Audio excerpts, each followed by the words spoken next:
Dr. Betty, can you hear me? Yes, I can. Okay, can you share your screen so we can check if it's working? Sure.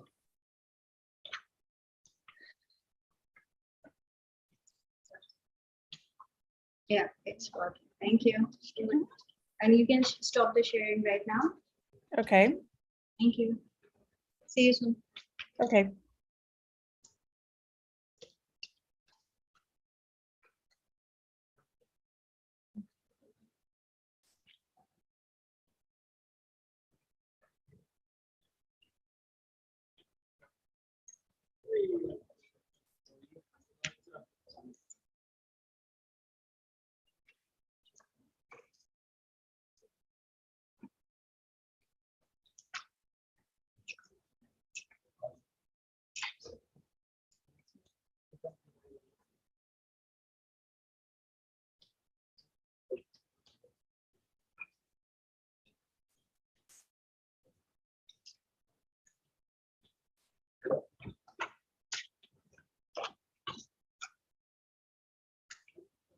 We'll request everyone to please take your seat at an idea so that we can start this session. Thank you.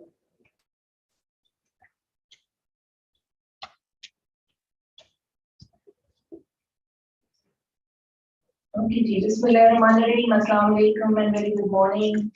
Once again to all of you. We want to extend a very warm welcome to all of you in another very attention-grabbing and mesmerizing session, which is definitely going to provide very insightful discussion and some pearls for thought to define our next step as a nation for strategizing the implementation of the prevention and the curative part of the cervical cancer piece. So our first speaker of the day is Dr. Patty Gravitt. Dr. Patty Gravitt is the Deputy Director of the Center for Global Health, National Cancer Institute at the NIH USA. In this role, she leads implementation science efforts and provides scientific and programmatic direction across research, training, partnership, and dissemination goals. Dr. Gravitt is a molecular epidemiologist. She earned her PhD in epidemiology from Johns Hopkins University School of Bloomberg Public Health and her MS in biology from University of North Carolina, Charlotte. She serves on several WHO working groups related to HPV and cervical cancer elimination. Her research in HPV and cervical cancer spans the transitional spectrum from the natural history of genital infections across the lifespan to the translation of evidence-based prevention tools to low and middle income countries. Her efforts have contributed significantly to the efficacy of alternative cervical cancer screening strategies. She has a commendable portfolio with lots of laurels and awards as a recipient, including Cancer Research Training Award, Pre-Doctoral Fellowship, Mentoring and Teaching Recognition Award, AMTRA, Cancer Epidemiology Training Grant.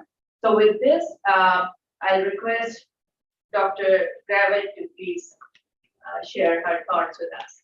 Over to you, Dr. Wonderful. Thank you and good morning to everyone. Let me see if I can get my presentation in view, and if someone could please let me know whether you're seeing my slides appropriately. Yes, are you seeing presentation view? Yeah.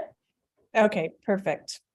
I've titled my topic a bit differently because I think that as I was listening to the sessions previously at this conference, you've heard a lot about the evidence behind the tools that we're using. And so what I thought I would focus on today is thinking about different approaches to actually use these evidence-based tools to prevent cervical cancer, and specifically a systems thinking approach to tailoring the use of those tools to the context.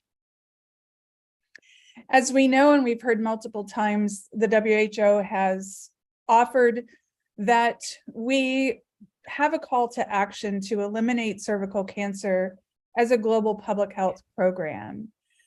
And the way that we do this is through 3 pillars, which is to ensure 90% vaccination of young girls, 70% screening coverage at least twice in a lifetime for reproductive age women, with 90% of those needing treatment receiving it.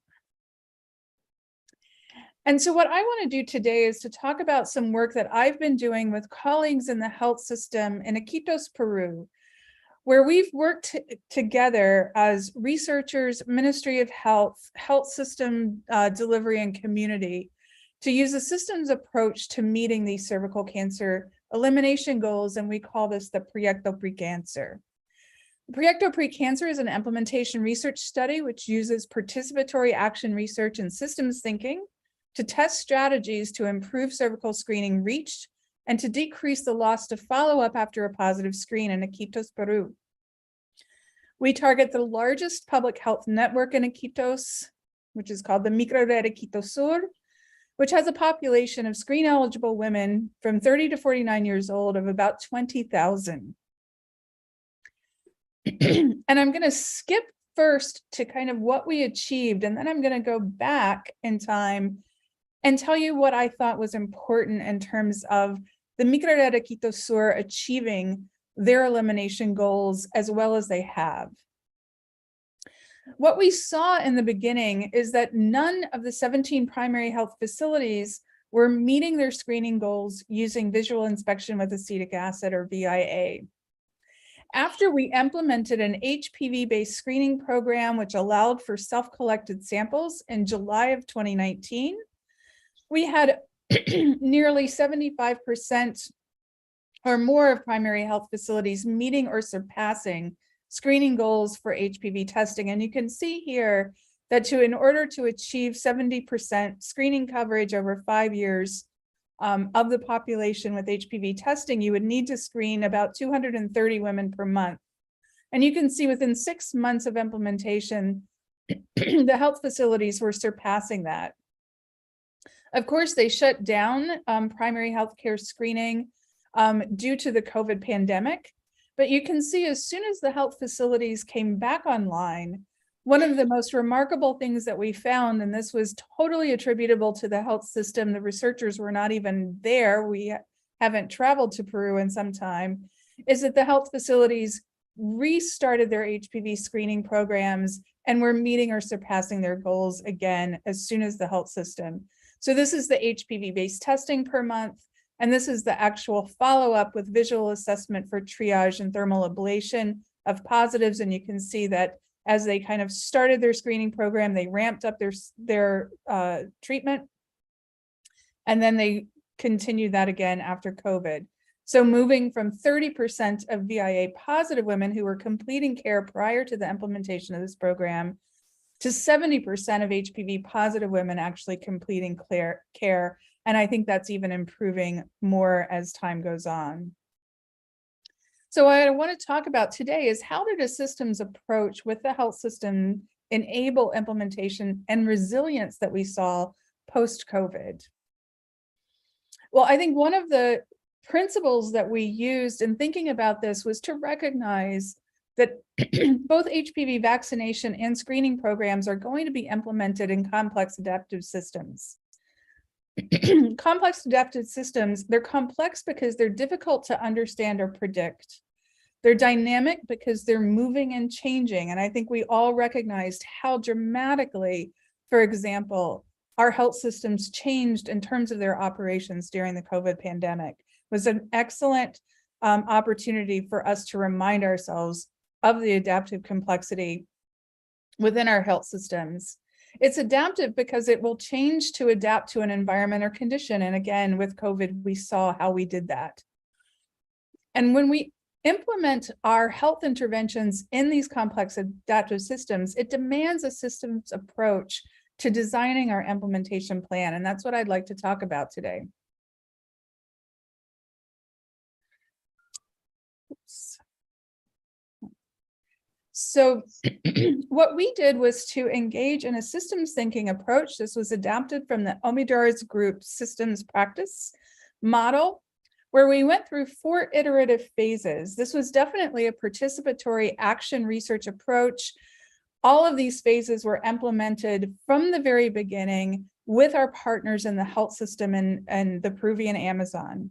The first phase, which I'll go through all of these in detail, is to first understand what the system is and what our goals are, then to work with stakeholders to find leverage to change the system, to meet goals if they're not being met. Phase 3 is to act strategically, to implement the leverage change that have been identified, and then to monitor and evaluate how well these change implementations were working, and to adapt and continue to quality improve our implementation efforts over time. I want to just say that this health system partnership and implementation emerged from a traditional observational epidemiologic research study.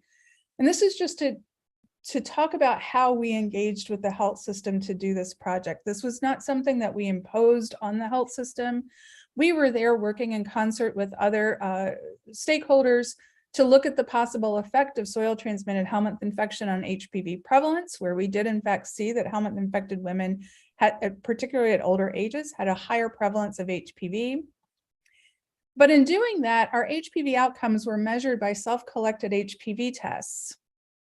And what we were hearing from the health system stakeholders who were helping us with this research is, their belief that the self-collected HPV tests that we were using in the research would actually work much better for them in screening the women in their region.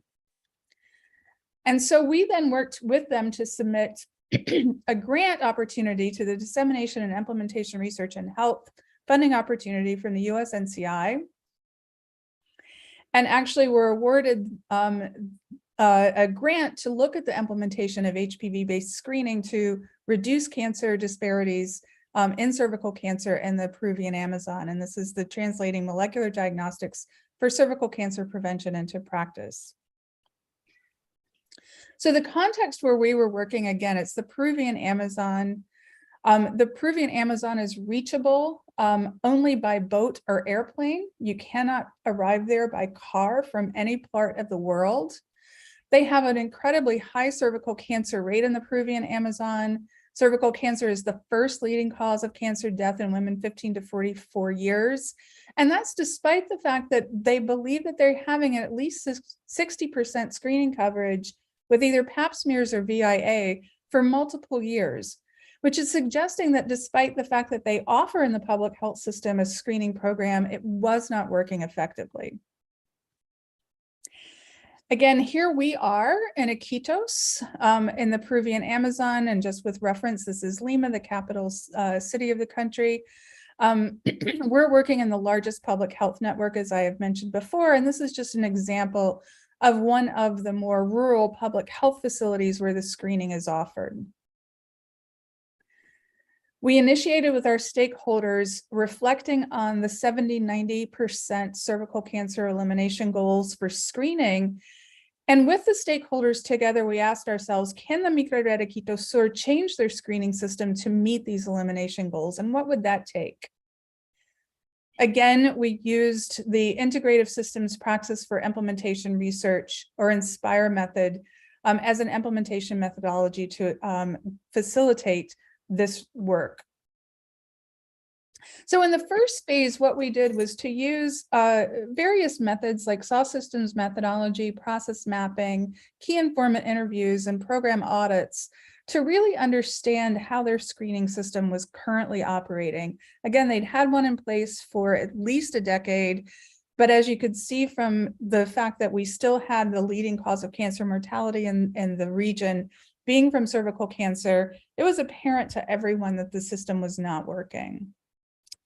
Their system, as we started and as defined in their cancer control plans, was to do a combination of either VIA and or PAP cytology-based screening. If the screen was positive, they were referred to colposcopy at a regional hospital. There were 2 in the region that serves over 1 million individuals. with one anatomic pathologist in the entire region. And if they were found to have biopsy-confirmed lesions of CIN2 or more severe disease, they were treated with either LEEP, cold knife cone, or hysterectomy, or radiotherapy, chemotherapy, depending on the actual grade of the invasive cancer, if that was found. And so we started by really probing our stakeholders to work together to say, well, how is your current system working, and make that visible to everyone. And I use this slide, not that you would see the details, but just to say we started on a whiteboard, just drawing out what people thought their system looked like. And what we realized from this first stakeholder engagement is that it didn't seem like everyone was really clear on what was actually going on in their screening system at the different levels. And so we started to do independent interviews with multiple members of the system stakeholders, and we could figure out that they have one kind of method of screening for pap smear and or VIA at the primary levels. And then positive results from this screening program were referred to one of two regional hospitals. And you can see there that then there was quite a complicated management strategy, which was not standardized between the two hospitals and actually required multiple visits for the women to actually complete care if they were tested positive. We also audited for 18 months as we were designing a new program of what the screening coverage was for PAP and VIA. And we're considering this the quote, as is situation as we started. And what you can see is that here in green, you see the screening, monthly screening rates, about 100 women per month across the 17 health facilities in the health system by VIA, and a little less than 50 per month by PAP. At the time, VIA was offered to women 30 to 49 years as the primary screening technology if they were not pregnant. If they were pregnant, they were offered a pap smear. According to WHO standards, VIA and PAP should be offered once every 3 years, which means to meet 70% screening coverage goals, the system would need to be screening about 390 women per month. And as you can see, they were less than 25% of that screening target, and that was very stable across our 18 months of observation. When a woman tested positive, and I'm giving you here the examples from visual inspection, we had about 193 VIA positive women that were detected over the course of the 18 months of pre-implementation monitoring. 172 women were investigated for hospital follow-up. And what you can see is that nearly 70% were lost to follow-up, most of whom never went to the hospital at all. And only about 30% of those women completed care. And we define that by having either a normal colposcopy and being sent back to routine screening, having a biopsy of less than SIN2, or having treatment of SIN2 or more severe disease. We interviewed women to try to look at the reasons for low screening coverage. Iquitos has one main paved road, and I think that a lot of us who work in the rural areas recognize these kinds of difficulties. Otherwise, people are connected to health centers by dirt roads and rivers. And you can imagine when there's lots of flooding, for example, the dirt roads are very difficult to navigate. The primary health centers were actually quite well placed, but they had few staff who were available to deliver the multiple different prevention programs that were available through the public health system, as well as the basic healthcare needs for the population. And they had limited numbers of beds to do speculum exams. So they really didn't have either the human or sometimes the infrastructural resources to screen, particularly the more distal you got from the city center. In addition, VIA and pap smears were taken or conducted by nurse midwives, and VIA in particular requires quite a bit of training. And there was limited training of the nurse midwives to do VIA, and once they were trained, they also moved to different places quite frequently, and this limited their ability to be able to provide the services at the scale that were needed to meet a 70% screening coverage goal. Again, I don't ask you to look at this in detail, but we also conducted informational interviews with women who had screened positive with VIA, but had failed, or we believed in the system, have been lost to follow-up. And I just want to kind of point out that some of the barriers that we identified in terms of why screen positive women would not get to their follow-up appointment includes lack of knowledge about screening, lack of understanding of the screening results or the procedures that needed to go forward, lack of awareness of the follow-up process. Oftentimes we were told that there was a poor communication to the women by the healthcare staff. And women seemed to acknowledge that once they were referred to a tertiary facility, which was very busy with more difficult cases, that they would be likely to get lost. There were structural barriers in terms of challenges in receiving the results at all, challenges in scheduling their appointments, the fact that they would go to appointments and the providers would be unavailable or they'd have a long wait time, the equipment would be broken, and that there were just multiple steps. Sometimes women went up to 11 times after a screen positive result and could not get eventual treatment.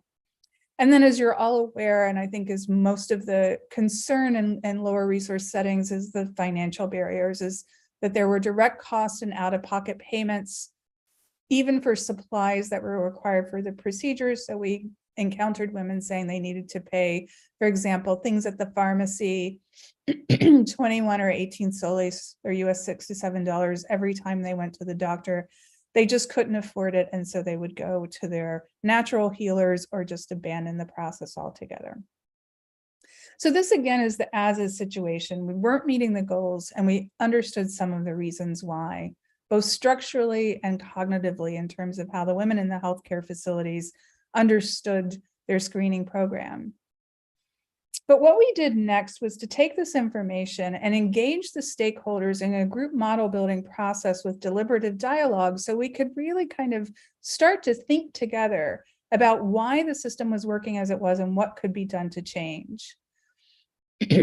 We engage stakeholders across a broad spectrum of the health service delivery, and we feel that it was really important to engage and understand the women in the community healers, community associations, all levels of healthcare staff who would be involved in service delivery, the hospitals that would be involved in the management and have the gynecologic expertise, the regional healthcare coordinator, and even the national level insurance and national Ministry of Health, as well as the South Iquitos Health Network administrators. These are all going to be important in making sure that whatever change that was identified could actually be sustained over time. We did things importantly to make very visible how their screening system was working. And this is just an important, or one of the really helpful tools that we used, which is a swim lane visualization. So each vertical lane, for example, represents this is the pathway a woman would take, for example, if she screened positive until she got colposcopy. And you can see that you can follow a woman in the community, through to an oncology department, back to waiting for her appointment, back to the oncology department and potentially the gynecology department. Maybe they're requesting confirmatory screening, which would go to a different level of the oncology department, where additional samples would be taken. Then the woman would have to go back to the community and wait a call of those additional screening samples, then come back to the oncology department, and so on. And so this was really helpful to make sure that everybody understood and visualized really what the burden was on a patient and some of the explanation for why they were lost. And the one thing that I would just emphasize is that until we made these things visible with all of our stakeholders engaged in the conversation, most stakeholders didn't realize, if they were working in the primary center, they didn't realize what was going on in these different departments. And so this is one of the reasons that the systems approach and the participatory stakeholder engagement is so essential. When we started thinking about what we could do to improve the situation, we are very fortunate in cervical cancer to have a large toolbox from which we can select an evidence-based screening program that can match any setting, no matter the resource. And the real key here is to be able to select the tools in the toolbox that does best match your resource needs. And the big question is then, how do you make those choices?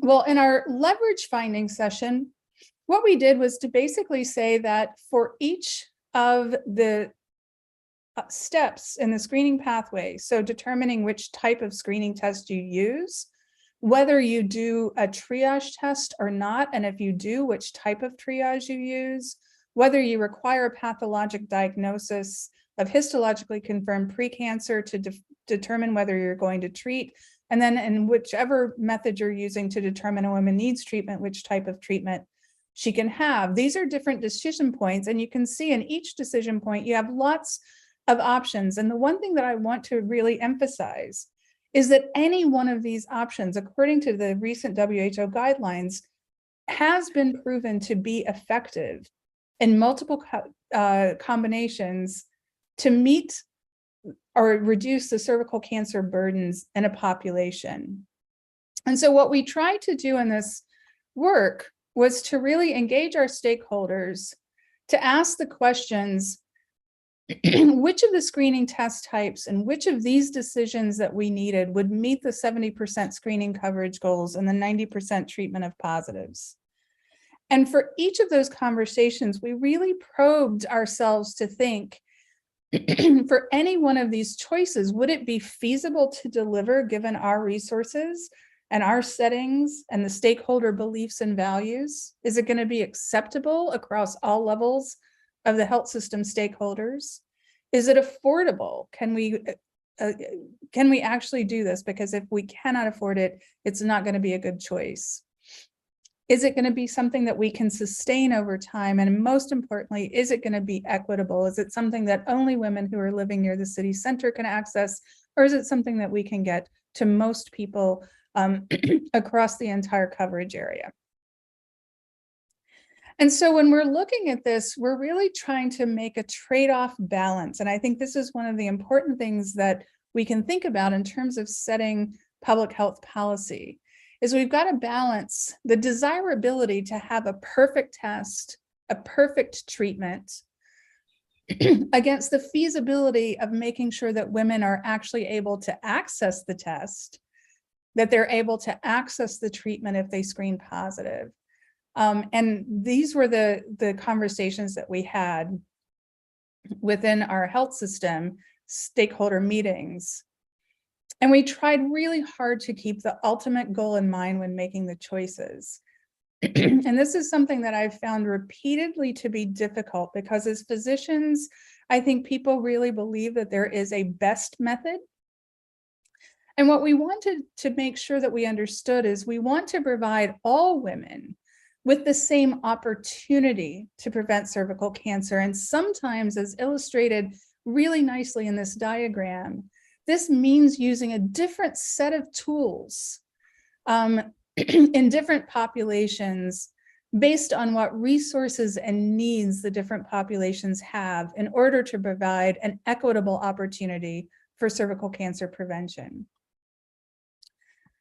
We use simple scenario analysis to try to understand the trade-offs for different decisions. And again, you can see here one of our stakeholder groups where we could see in the base case of trying to screen just over 17,000 women, you can see that with the current situation where the screening coverage was only about 40%, with pap smears having no more usually than about a 60% sensitivity, and that the colposcopy attendance, as I've shown you before, was very low, and treatment attendance, if proven to have precancer or cancer, was also low, that ultimately you were only probably reaching about 1% of the precancer positive women in your population. And the vast majority of those were not being reached because they were simply not screened, or they were found positive and were lost to follow-up. And then we can show that if you did an alternative screening program where you, for example, eliminated the colposcopy visit where you had high loss to follow up and you treated most women at a primary care facility, you could get to a much better health impact of 55% of women with precancer treated.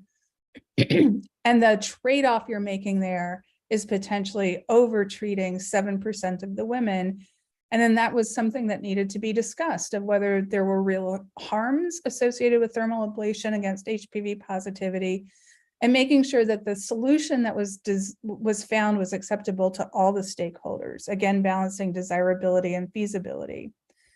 And I just have this illustration to say, one of the things that we have to really keep in mind is that there can be a single truth, but depending on the angle with which you view the world, your truths may look very different. And this is what was really important in the stakeholder engagement, was to be sure that we sat down together and surfaced our different perspectives and discussed them so that we could come together and make a shared decision that would be sustainable over time.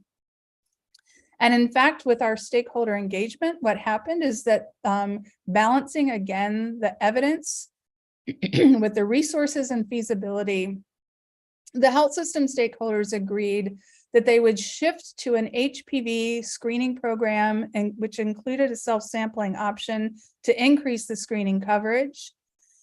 They decided that based on the really high loss to follow-up and the reasons for losing people at the hospital level, they would shift their management of screen positive women to a primary health facility where primary level physicians would be trained to evaluate the HPV positive women to determine if they were eligible for ablative treatment. And if they were, to be able to treat them at the primary health facility the same day with ablation. If they weren't, they would then be referred to colposcopy and the expert gynecology evaluation and treat with excisional therapy or something that was appropriate given the clinical indication. And so then we moved after that shared decision to stage 3, which is to act strategically. We developed implementation planning teams that included planning teams of how they would implement the new strategies at the primary level for screening, at the primary level for the ablative treatment, and at the referral level for excisional therapy. We developed training teams for any new activity. And those new activities included the visual assessment and thermal ablation, the HPV laboratory testing, the monitoring and evaluation that we would do to make sure that we understood whether the screening program was working as it was developed, as well as working together to understand, as we spoke about in the workshop earlier, of how we best communicated and counseled both women and community members and healthcare providers on the new program to make sure that everyone was on the same page. And then we made the required infrastructural changes. We set up the HPV laboratory. We set up 2 TVT-TA centers. This is basically the VAT to thermal ablation. We changed the fee for service and the insurance company, so insurance program, so that we could make sure that the health facilities were reimbursed.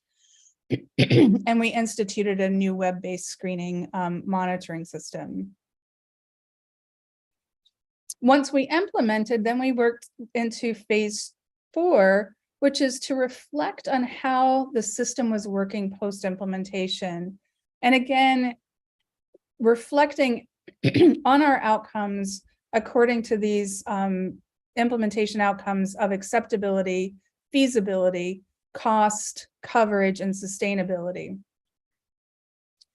We made new shared visualizations. Now you can see a much more simplified method of screening where samples could be collected in the community or at our primary health facility, transferred to a centralized laboratory. Results were delivered either back to the primary healthcare facility or to the woman herself by different means. Women who are HPV positive were referred to a primary health facility for ablation as long as they were eligible and treated there. And if they were not eligible, again, referred to colposcopy. So you can see relative to the original pathways that I had shown before, this was a much more simple program. So we were checking to make sure that our initial planning decisions were working, probe what wasn't working, who was involved, and what needed to be changed, and really essentially start the cycle over again. What I can tell you is that we then looked at the acceptability of this new program by the women. And what we saw, the women's experience with the process is that they would recommend it. So we had, these are quotes from some interviews. Would you recommend this program to your friends or your family? Yes, of course, 4 of my friends are coming tomorrow. I've already recommended it to several people. And as I said, to my aunt, to my cousin, to my sisters, I have also told them that it was good. They believed that the treatment was worth the physical and emotional challenges. One thing that was really important to them is that they were very grateful that treatment was offered after a screen positive result very quickly. So they didn't have to go through these months-long waiting to get to a hospital and be treated. They really liked the fact that we could resolve their positive test result within 3 to 4 weeks. And the women were actually asking us to please expand the program to other health facilities beyond the Microarena Quito Sur. Just showing you what happened. These are the 17 health facilities. This is the largest health facility, which would screen about 4,500 women per year. And this is the smallest and most remote facility. Looking at trying to meet a 70% coverage goal on average per month, you can see that pre-implementation, none of the health facilities were meeting that 70% coverage goals.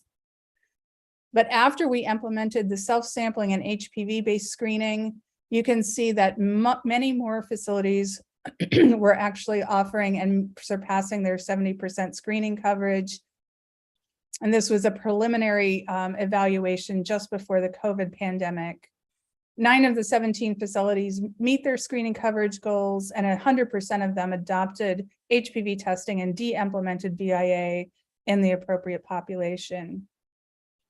And as we continued through post-COVID, what we found is that looking at 70% screening goals, as I've indicated here in the red dotted line, if you looked at the overall screening coverage and meeting a 70% goal from the urban facilities, peri-urban facilities, and rural facilities, what you can see again, no one reaching on average the 70% screening coverage prior to implementation of HPV testing. But as we implemented HPV testing and importantly, used HPV self-collected sampling options, we surpassed the screening goals in all 3 regions. And you can see that what we've done was actually manage to improve the equity, because in the urban facilities, they were quite close to meeting their coverage goals beforehand, but not in the peri-urban and rural facilities, which had a much more limited human resource. Self-sampling actually seemed to allow them to provide the screening coverage, effectively increasing the reach across the entire region. Again, when we looked at hospital follow-up after 193 VIA positive women over 18 months, we saw only about 30% completing care. When we task shift the follow-up to the primary health facility with thermal ablation, we were reaching 70% completion of care. And I will note that that's within 9 months with 3 times the number of women screening positives. And so you can see that this task shifting strategy seems to work really well and was quite well accepted by the health facilities as well as the women. And so I'll end there and hopefully have left room for questions. This is just to acknowledge this was a tremendous team of healthcare workers and the research team who really, we worked together to try to make sure that we could understand how to make this lasting change, and had multiple partners within Peru who were also helpful. And I'll just end with one of my favorite quotes from a seminal systems thinker, Danilo Meadows. We can't impose our will on a system, but we can listen to what the system tells us and discover how its properties and our values can work together to bring forth something much better than can ever be produced by our will alone. And that's just my ending comment, that we really have to design and monitor and adapt these systems together, all of us, in order to make them work and be sustainable, as we've seen in the Microarena Quito Sur. And with that, I will end and thank you very much. And I'll stop sharing my screen and hopefully we can have some questions.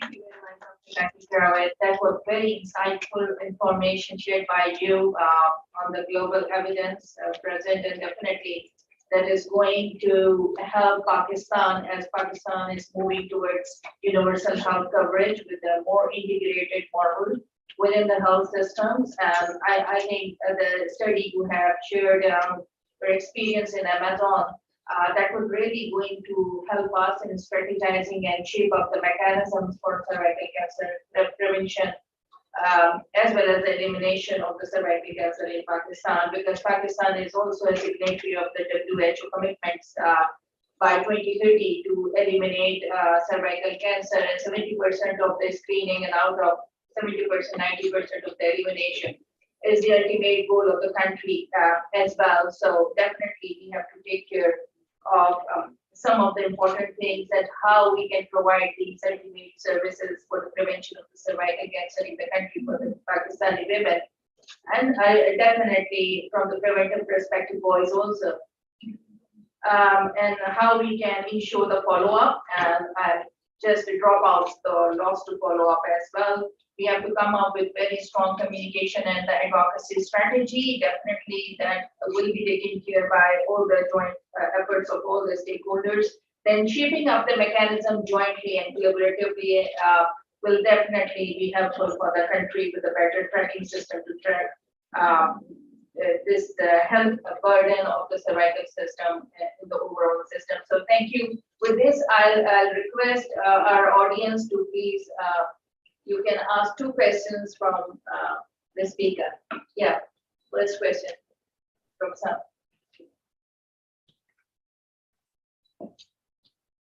Thank you for a very nice information. Yesterday we've been listening to fabulous talks, and all were like focused that human papilloma virus screening is one modality of cervical screening that should be adopted. Just now, like in your talk, we came to know PAP test, then VIA, and then HPV. I just want to know that in your experience, what is the sensitivity and specificity? Calculated sensitivity and specificity of visual inspection with acetic acid. When I think it is as a third world country, I think this can be a useful test. So I want you to share your experience with us.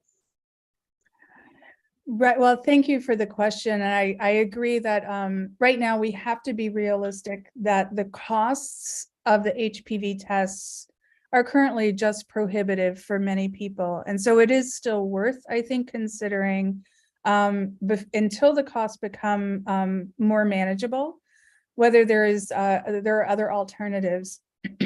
So in my experience and coming from the data, the sensitivity and specificity of VIA can range from anywhere from a sensitivity of 20% to probably a maximum of about 60%. I truly personally believe that 60% sensitivity is about the maximum you can do with a subjective visual inspection. One of the difficulties and the challenges of a VIA-based program is the irreproducibility. So what we've seen in multiple studies, and the Tati study from Peru is actually a very good example of how, if you look across different facilities, the sensitivity ranges again dramatically from 20% to 60%. Specificity also ranges quite that way. And what is important to keep the sensitivity for VIA maximum is to make sure that you have a well-trained workforce to deliver the VIA test. And what I'm hearing from multiple countries as we're doing some implementation case study interviews with WHO is that simply it's been impossible to set up the training programs for the nurse midwives that are sustainable over time. And so this is, again, a system level challenge that makes VIA, while attractive in terms of the actual test cost, actually a lot more difficult to set up and sustain for high quality and fidelity over time in a population.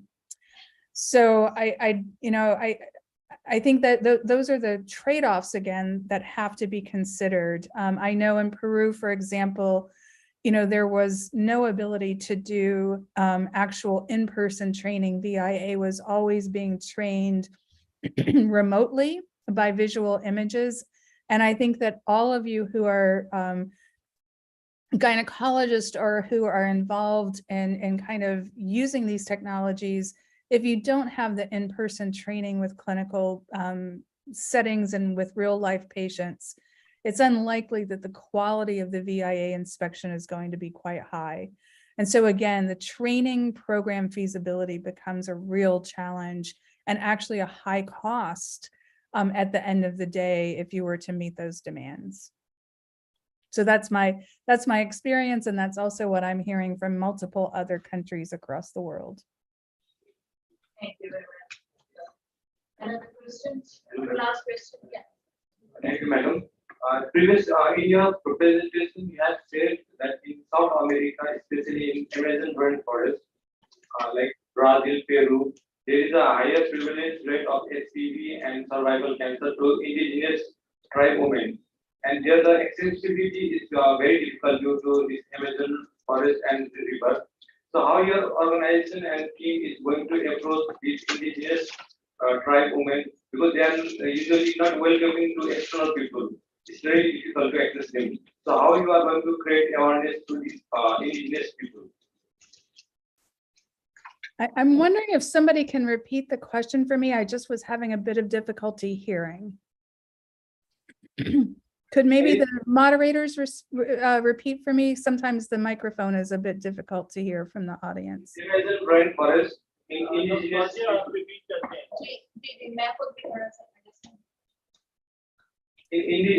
Amazon rainforest, there are some indigenous tribe people where there is a higher prevalence rate of cervical cancer, and it's very difficult to access those people. So how your organization is going to approach those areas and give awareness? What is your strategy?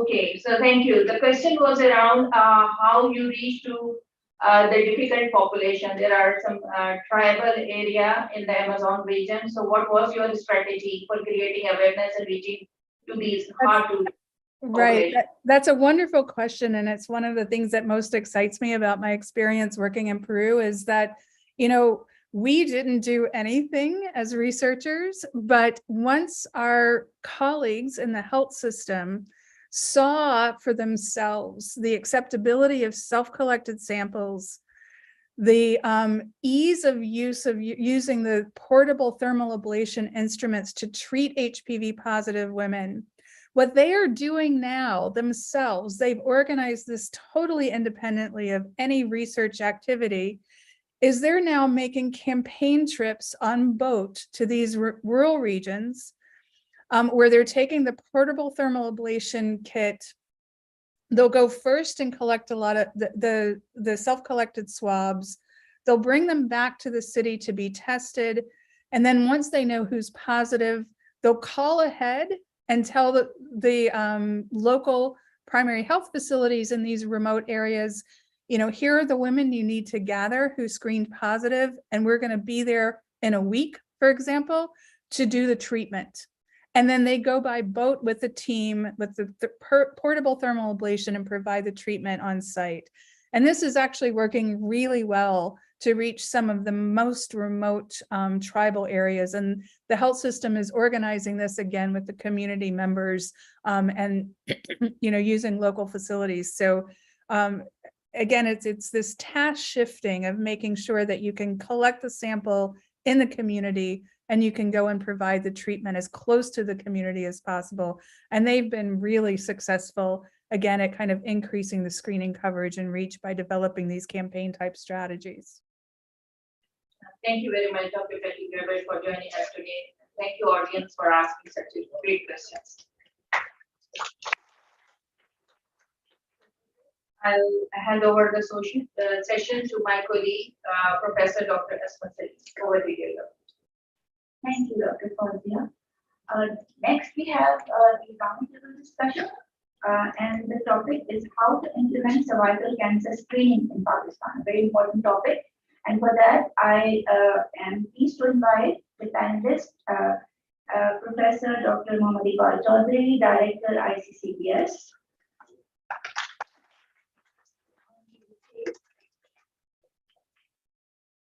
Dr. Fawzia Asad.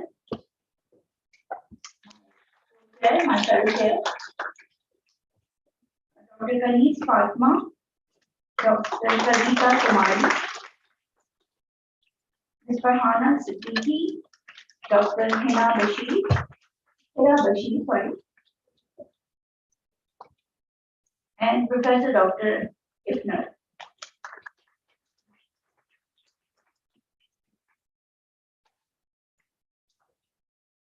Online, we have 4 panelists. And these are Professor Dr. Suzanne Garland, Professor Dr. Patty Gravett, Professor Dr. Leila Bruni, and Dr. Azwar. So over to you, Dr. Mohammad Iqbal. Good morning. Yeah, I'm the only non-expert in the panel. I represent 99.99% of the population who are non-expert and 30%. My comment would actually revolve around a very logical statement which Professor Ifna made yesterday when he said that there is absolutely no use of screening if you don't have treatment regime. And that is what I really want you to think about. Even if you raise awareness and if you want if you make everybody understand and if you have a system for screening and if you do not really have proper treatment, then it is more of a pain than anything useful. My suggestions are certainly 2, which are very practical and simple.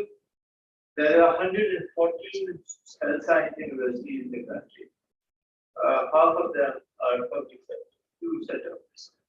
And they are all located in almost all regions of the country, from up north to southeast, everywhere.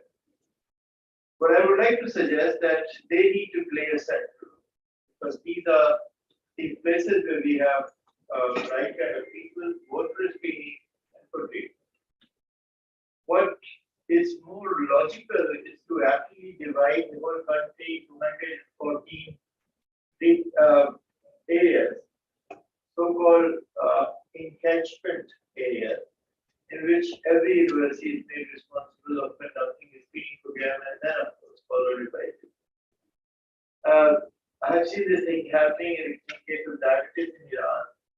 And they were able to reduce diabetic load substantially because what they have done was very simple thing. They have actually divided the whole country into as many regions as universities they had health sciences. This is one practical suggestion. And second is, of course, raising awareness is very important.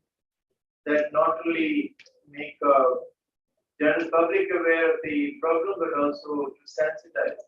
Creating a constituency of people who understand and then demand for screening and for treatment is extremely important. So media has to play an extremely important role. Media has to play a role in a very sensitive area.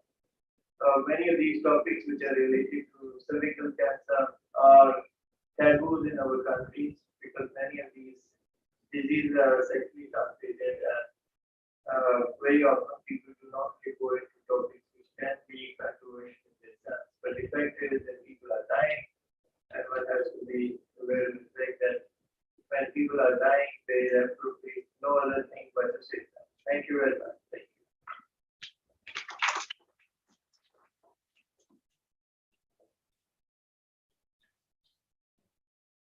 Thank you very much, Dr. Iqbal. I think you set the context very well. As far as the screening exercise for the country is concerned, I think we have to work on multiple fronts to establish a complete system for the country, starting with some central registry system to really understand the burden of the disease, because that's the biggest missing piece of work to advocate and ensure the implementation nationwide. Then second important thing, coming up with some screening guidelines, national screening guidelines on HPV and cervical cancer. That would be the second most important thing for us to do. And here comes the consultative process, the brainstorming session with the experts, academia, and all the stakeholders to come up with some plan that what should be our strategy in a low resource setting. So we are coming in a low and middle income countries, but still we have some limited resources if we want to make things sustainable and continue for a longer run. Then the important thing is to how we can ensure this work at the highest level of the health system. So I'm working with the tertiary and the secondary healthcare, but at the same point in time, the very first contact of the women is with the primary healthcare. So universal health coverage package is initiating in Pakistan. And some of the provinces have already started working on that. So it's a time to educate for us to about the cervical cancer piece integration into overall reproductive and sexual health of the women. If a woman is coming to any of the primary or the secondary or tertiary care health facility because of any symptom or because of any gynae problem, or even in certain cases of situation, then she should be provided that screening facility as a part of routine practice. And that because she is coming all the way due to one reason, but we should be providing, integrated under one roof services, including the screening of the cervical cancer, followed by some diagnostic mechanism to be placed in the system. Then I think like Amazon, we do have difficult trains and areas to reach, to ensure our reach for the screening process even. We have Balochistan with disaggregated and population in certain areas, and likewise we have a tribal belt of KP, newly merged districts of KP province. Likewise, we have some difficult areas in southern Punjab and Sindh as well. So what should be our mechanism? We can't place a doctor, a gynecologist everywhere. So it may be a burden for a complete health system. So the concept of task shifting, task sharing should be in place. We have lady health workers program within our health system, and the community midwives sitting within the community, and they are the first point of contact for the general population, for the women, for different type of services. They are groomed into providing these services, so they should be. We should be able to build their capacity at least on the screening. Then recently, WHO screening guidelines are in place around the self-care concept, and that says that women should be able to screen herself for cervical cancer too. So how we can advocate this whole idea into the system? This is another important thing to work on. So I think these are some of the critical points we have to take care, and definitely some experts and gynecologists will be required to come up with national treatment plan for the cervical cancer. What should we be doing? Whether we should go for cryo or thermo or radiation or different type of things on cone hysterectomy in certain cases. So there should be some protocol or the national SOPs in place to be followed by everyone as is standardized practices. Thank you very much.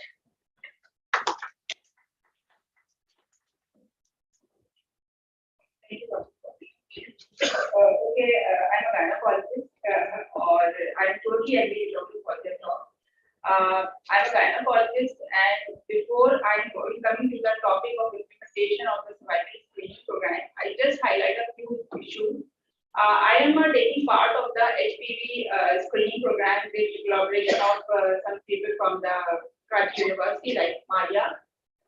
And I just give an example how difficult it is to implement any single thing in Pakistan, especially I'm working in a private sector.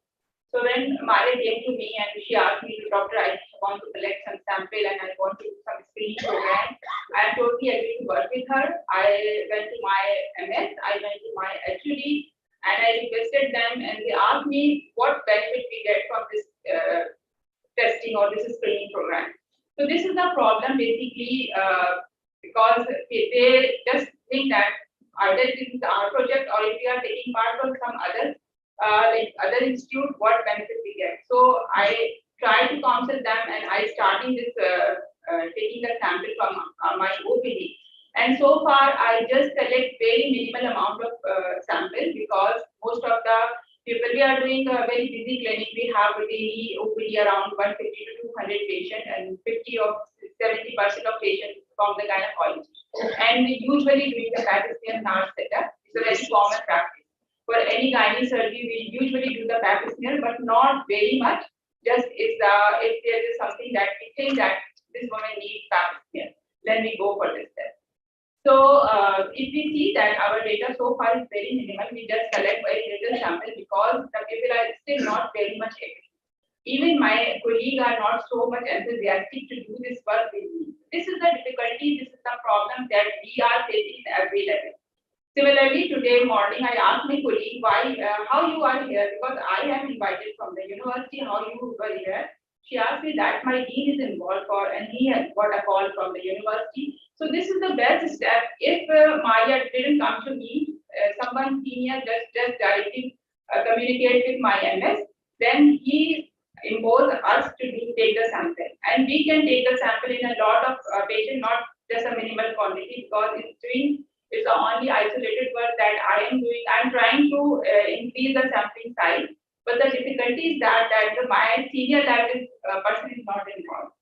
So I think whenever we want to implement something new, this is not a new, this is a basic health issue. This is a health priority for the women. But we have many other issues, like we didn't have a safe water. We didn't have very basic problems in my country.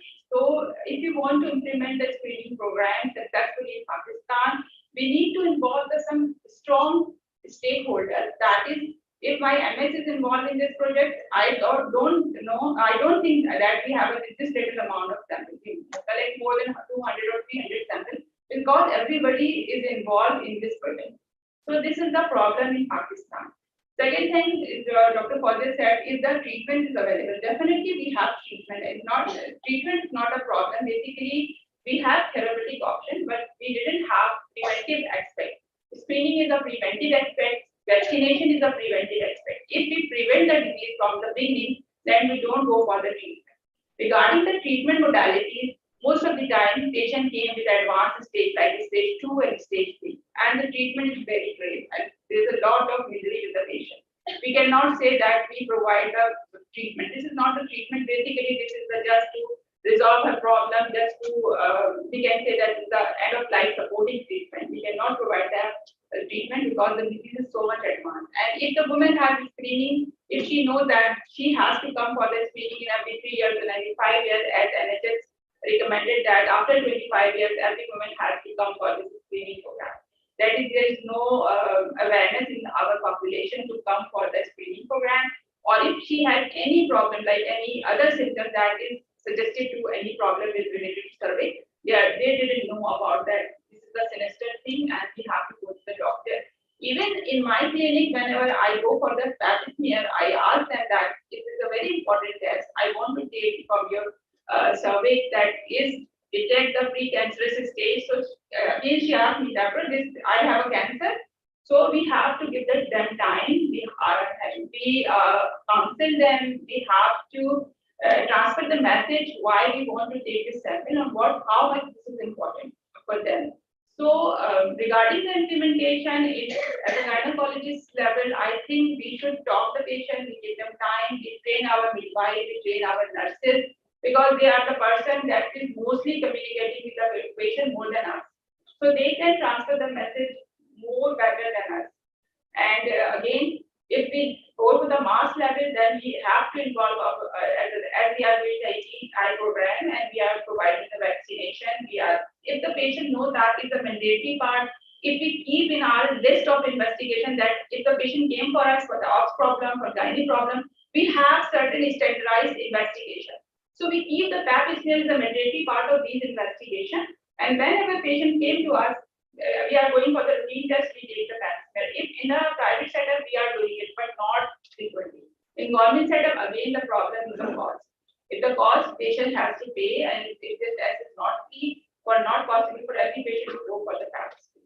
So we think about it, how we can implement in the government setup, especially the people who are working in the government setup, they have better idea what to do and how can they implement this problem. Thank you so much.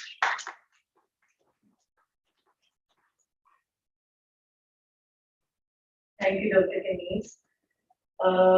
We've heard the impressions and thoughts of most speakers.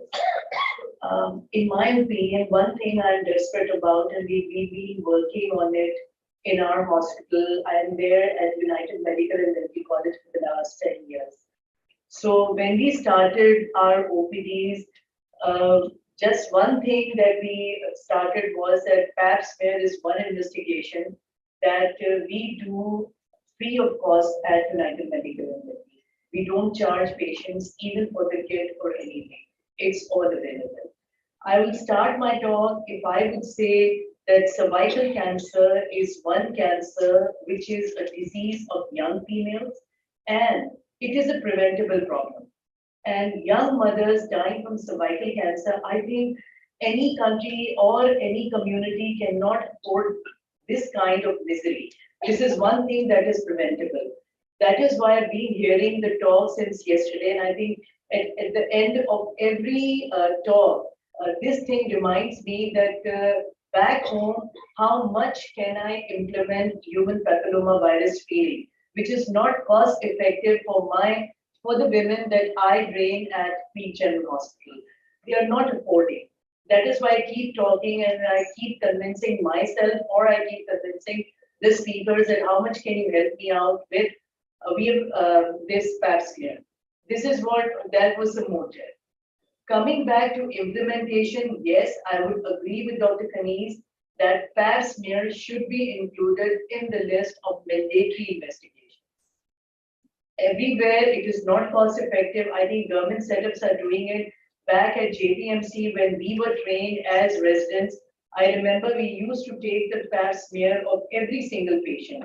And the high-risk patients, I remember, even at the level of R3, resident year 3, we used to take the pap smears ourselves because our seniors used to train us that this is one patient who is high risk.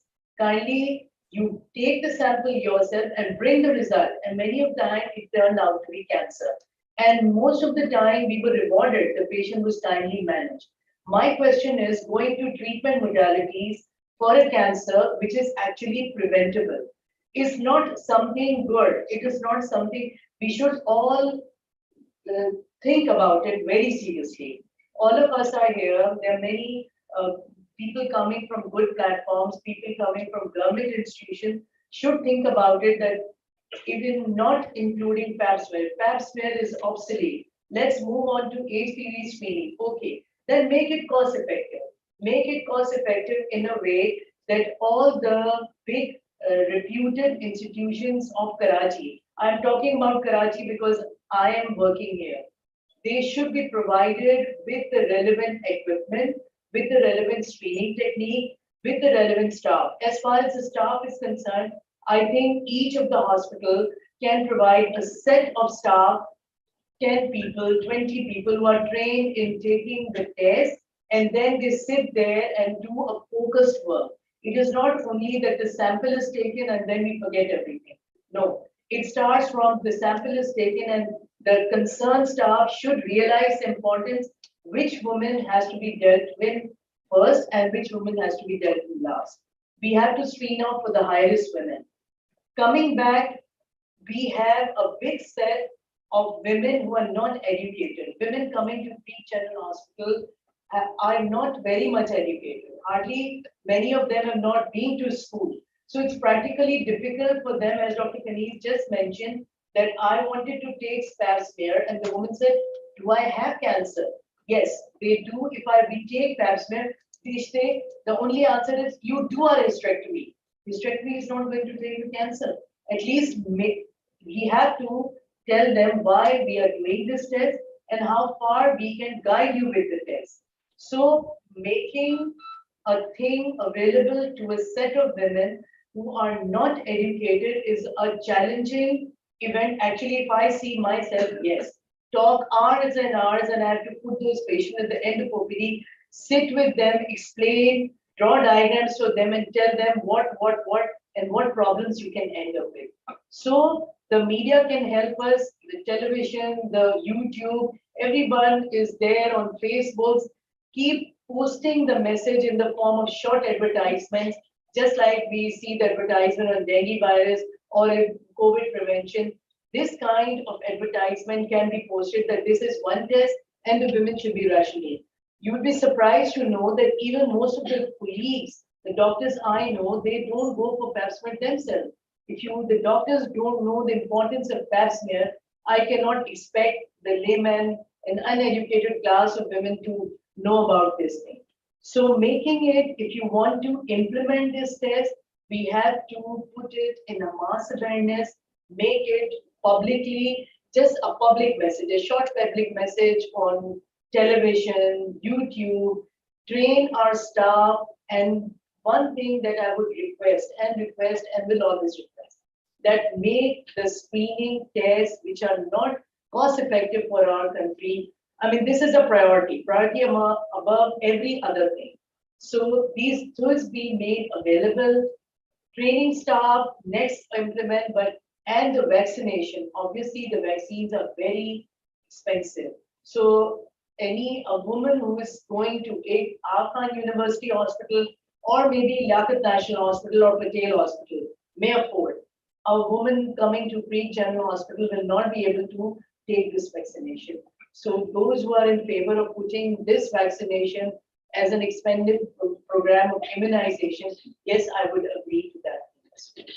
So I think I'm good with that, but don't stop screening, advertise screening, make screening as easily available as possible. I think that is one roadmap that we should chalk out. Thank you.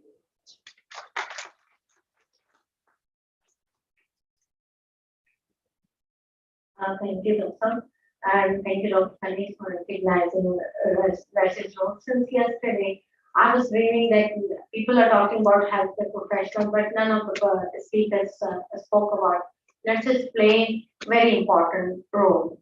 I'm not promoting nurses' role because I'm Pakistan first advanced nurse practitioner, or I'm doing PhD in nursing education. I'm promoting this nurses' important role because nurses change life. And when they do, it changes everything. They have a greater impact of our population health. But the problem is that in the primary healthcare prevention role, our ladder, our cadre has not yet recognized, not developed, and not paid attention. Yes, policy is there. There are so many documents that have been recognized by the government, accepted, and been submitted to the parliament, but in implementation, we fail at the zero level. We have community midwives, community health workers, and allegedly around 11,000 in the whole Pakistan, and we have 100,000, 8 lakh nurses, 100,000 nurses in Pakistan. We are short of 18 million. Still, we are short of that big number. But if we take this population of nurses and we use them in the primary healthcare prevention, for example, developing a registry for cervical cancer, it's not yet possible. It takes years and years. It took Professor Abdul Basit 7 years to develop our registry for diabetes incidence and prevalence in Pakistan. And after 7 years, now it has gone to the implementation, and it will be out soon. And the government of Pakistan is going to use that registry. So think about cervical cancer incidence and prevalence. we don't know exactly figure about it. So so many women are involved. They are developing cancer. When they come to the advanced stage, as Dr. said, the patient is already at that stage where even hysterectomy is not going to help her. And the family will be very devastated, and the whole burden of the disease not will be on the family, it will be on the government, community, and everywhere. And as Professor Upnath said, and I totally agree, when medication is available, when treatment is available, then only this screening awareness, this all campaign is going to help the women. Women health in Pakistan is truly very, very in a devastating situation at the moment. We have maternal and child health death rate is very high all over the Pakistan. I think we are winning with the third number in the world. So we are very low in 17 UN Sustainable Development Goals. We need to work on community prevention plan, and we have to use this nurses workforce to make a difference for our country. We are actually sitting on the time bomb of cancer. We don't know how many type of cancer we have. And our women, if a woman gets the cervical cancer, think about the whole family gets affected, population gets affected, and not only her children, it's a financial, physical, psychological burden on the community as well. So we need to think about today that how we are going to increase the campaign. When we are promoting sugary drinks on the advertisements and so many tones, telephone tones, why can't we have a telephone tone about cervical cancer awareness on the telephone tones? It's very easy, few seconds tone, it will increase the awareness in whole Pakistan very easily. Another thing, like a rapid score for diabetes, within 30 seconds, you can know that how much you are at the risk of diabetes, you are low risk or high risk. Within 30 seconds, 4 questions only, you can do the self-screening. So why not for the cervical cancer, we make something through research that a woman can do a self-screening, and this is spread all over the Pakistan through our lady health visitors, our community workers, our BHQ.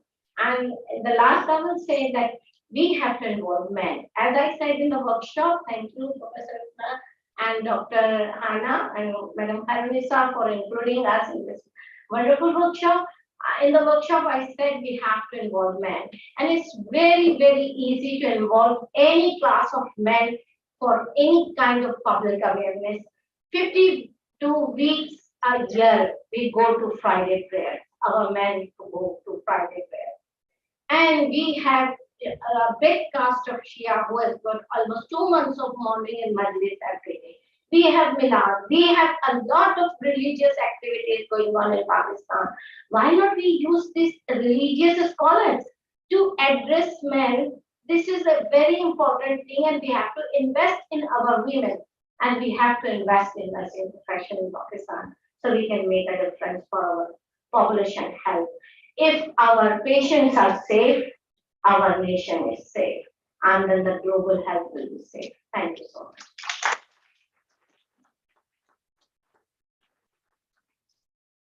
Thank you so much.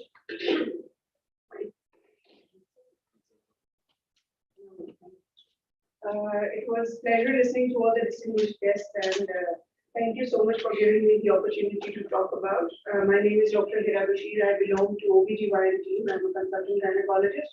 I'm representing Sindh government, and I'm basically working at a basic primary health care level. The problem that we are facing, it was wonderful listening to this screening problem and the prevention. Right now, when we talk about the treatment as well, we are working here for screening. We are talking about screening. We should go for like screening and primary prevention. I would like to focus on that we should increase treatment options as well. I have worked in a private setup. I have worked in government setups. What I think we should educate upgrade our doctors. Not only gynecologists can reach out everywhere, we need to educate our primary basic doctors who are having the degree, IPVS. They need to have at least basic knowledge. All even male doctors should be educated.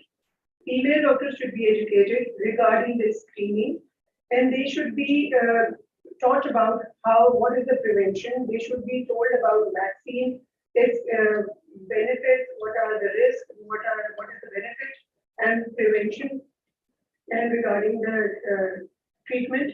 Now coming to doctors in government setup, we don't have that much expertise in it who are dealing with cervical cancer, because it's some sort of specialty we are having. So we need to educate our gynecologists as well what options they can have it. Or we have private hospitals who are doing great in cervical cancer treatment, but not in all government hospitals. We have hardly, I think in Karachi, we have 3 main leading government tertiary care setups.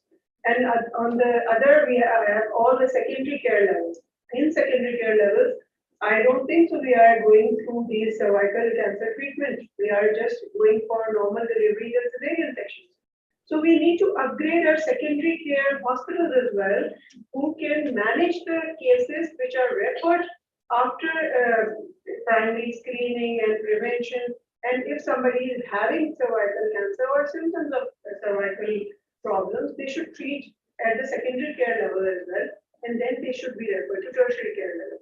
So we need to upgrade our doctors, and we should introduce more methods of treatment.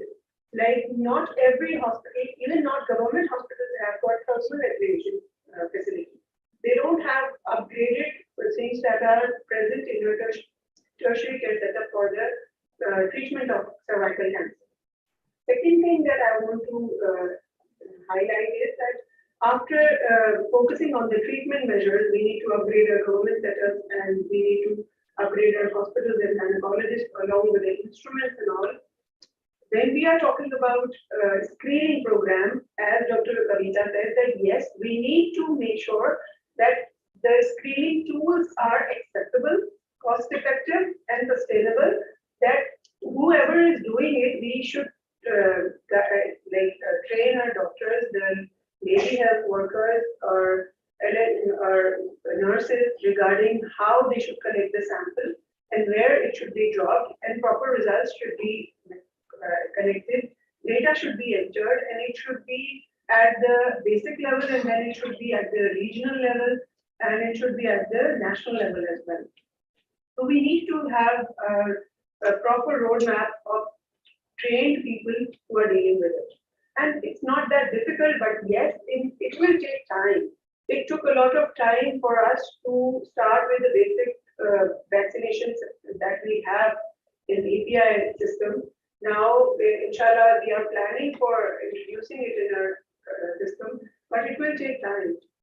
Then, regarding the vaccination, as already my speakers have told, that yes, we need to educate. We need to, first of all, I think, educate the doctors. We need to educate our family members how important it was and how difficult it was to convince our family members to get COVID vaccination. You guys must have experienced that in previous 2-3 years. It's very difficult to convince somebody that yes, this is safe if you get this vaccinated, and we are talking about it, vaccination for girls who are from 9 years to 14 years. We need to educate their mothers. We need to educate their fathers to allow them that yes, this is effective. This will help in prevention in future. So we need to educate at all levels, including, I think, first of all, the gynecologists have to be for sure that yes, it's safe. It has got no issues with reproductive systems. It has no side effects, and yes, it's safe. Then we can teach our other doctors who are non-gynecological, who don't belong to gynae field, who are dealing with other matters. So they need to be counseled, they need to be educated regarding the importance. Then comes the nurses, the healthcare professionals we have. Other than that, we have daily health workers, social mobilizers, community health workers. Then we have men. Very importantly, the doctors, previously told that yes, until and unless males in our society, they don't prioritize that yes, their females are important, their health is important, we can't go further. You think your daughters should be prevented from cervical cancer, then they should get vaccinated. So we need to educate men as well. And yes, as the doctor said, that yes, there are a lot of occasions where the education can be given. There is social media, the strongest tool we have in today's world. There are religious activities going on. There are like people, they are working in hospitals or in any hospitals or wherever they are working. It's not difficult to communicate a message. But the point is that understanding the importance of health, women's health, is something that is to be, I think, to be understood by men sitting over here. I would request, अगर आप ये सोचेंगे, yes, it's something important, it will benefit your business. So, thank you so much. Thank you all very much for this very lively discussion. And I would like to wrap this up with a few sentences and then come to our other speakers that are actually online. So, and also to give you some ideas what was happening in this workshop this morning. So a few points I would like just to pick up. It's clear you need national screening guidelines, absolutely, and I would really recommend not only to base it on the people you are having here, but also to have some experts in the role and have been involved in processes like this. That is one point. Then you were talking a lot about cost effectiveness. Clearly, it's not cost effective if you do a yearly screening or 3-year screening. So the WHO recommends to do actually twice a lifetime. 35, 45, then it's cost effective, you know. And I think, you know, the price of the vaccine will come down if you have only one shot. So what we heard this morning, and also the last point, I think self-funding is a very critical aspect here to overcome the barriers. We had this morning a wonderful discussion. I would like to thank everybody who was involved in the workshop. And I just want to pick up some points before I hand over to Patty Gravett. So there was clearly said more than several times, there's a big need for more information, for more education. There are really some myths around, and I don't know where they come from, and nobody seems to know. So this topic about infertility linked to vaccination. I mean, this is something I would actually expect from African countries like Liberia, but not from an educated country like in Pakistan. I mean, you really have to spread the message. Actually, vaccination preserves the fertility of your daughter because it prevents a disease that takes away her reproductive system. This is what you have to spread. I'm not talking about some nonsense, you know, some fairy tales about that vaccination may create infertility. So it's clearly also necessary to educate the men, as we heard several times here, and the mosque is probably the place where to do it. And I strongly believe that you will succeed in vaccination because you vaccinate actually in 1 year 139 million people against corona. So it should be not such a big business to vaccinate those young girls also. And with that, I would like to hand over to Patty Gravett and to join this discussion, please. Thank you, Professor Ifner, and thanks to all of the distinguished panelists. I'm so happy to be able to join you. I don't have a lot more to add to what you've said. I want to echo one thing that Professor Ifner said, and I think the cost effectiveness of HPV testing for screening is quite well established. I think sometimes what we may want to think about is more the affordability. And I think, as Dr. Ifner said, in thinking about the affordability, we have to think really carefully about how we would implement a twice in a lifetime screening program. And one of the things that we've found to be really helpful is if you really start to break down the numbers and say, if I have a catchment area of 100,000 and I want to screen those 100,000 women all at least once over a 10-year period, then I'll need to screen how many per year, how many per month. And when you start to break it down in that way, you actually see that the infrastructure you would need to achieve that goal is quite less than what you may think that you need if you were to set up a routine screening program that we may have in other settings.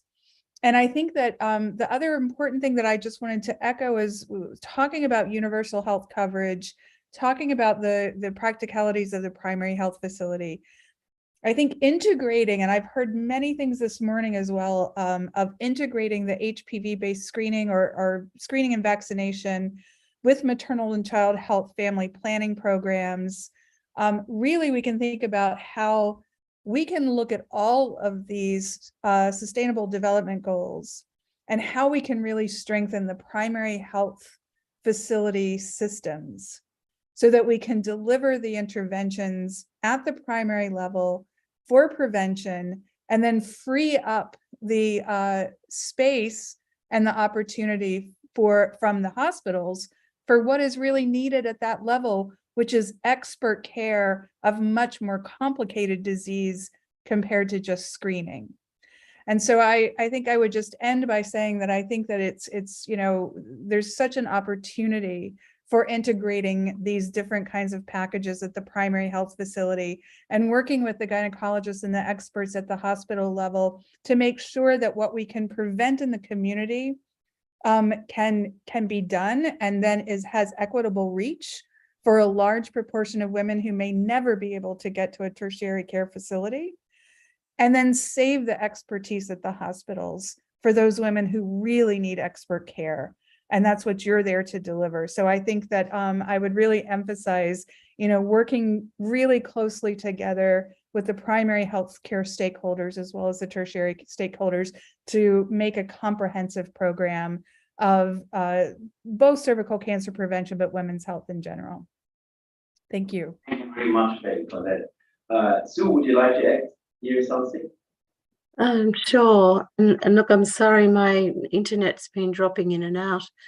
So I guess listening to people, some of the things I'd like to underscore, and, you know, coming from a country that set up HPV cervical screening in December of 2017, and I think this has been mentioned over and over, education was really, really important. The general public, the women, their partners, apart from the health professionals, need to know about HPV and demand it.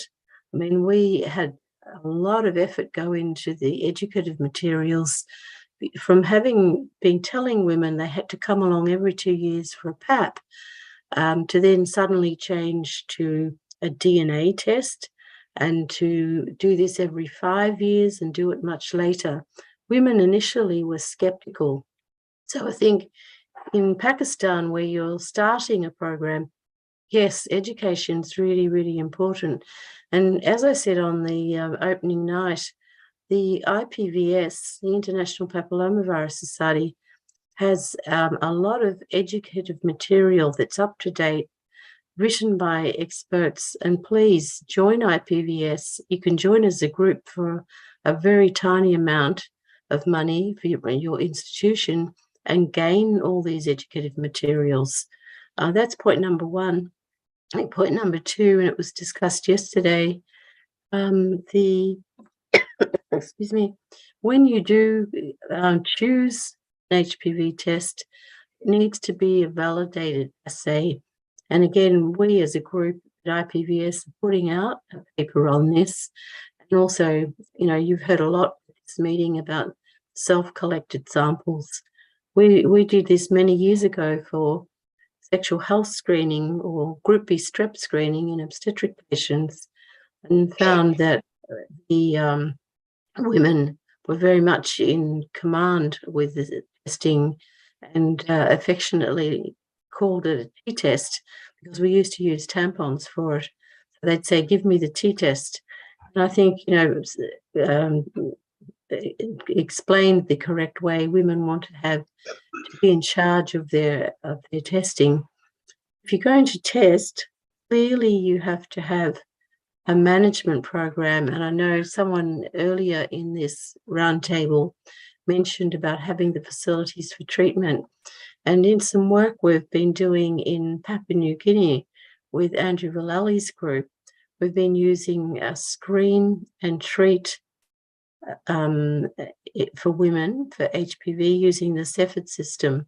So it can be done, and that was done with the thermal ablation, and really reduced precancers in a big way. And yes, it's an overwhelming task to grapple. As I said also on the first night, COVID pandemic has taught us a lot. It's taught the general public a lot about molecular testing, rapid testing, screening, antibodies. Now, these words weren't used by the general public up until recently. And as COVID reduces, all the facilities that have been put into technology training, platforms being purchased, these can be moved across to HPV screening. And I think that's probably what I wanted to say, and I look forward to hearing what you elect to do. And thank you very much. Thank you very much for this statement. So I think with all of that, we should wrap up the session because of the time. I would like to remind everybody this afternoon at 3:15 we will have another outreach program, this time by the doctors panel. So today we have medical professionals here in the outreach program. They also have to get a PowerPoint, and afterwards there will be a discussion.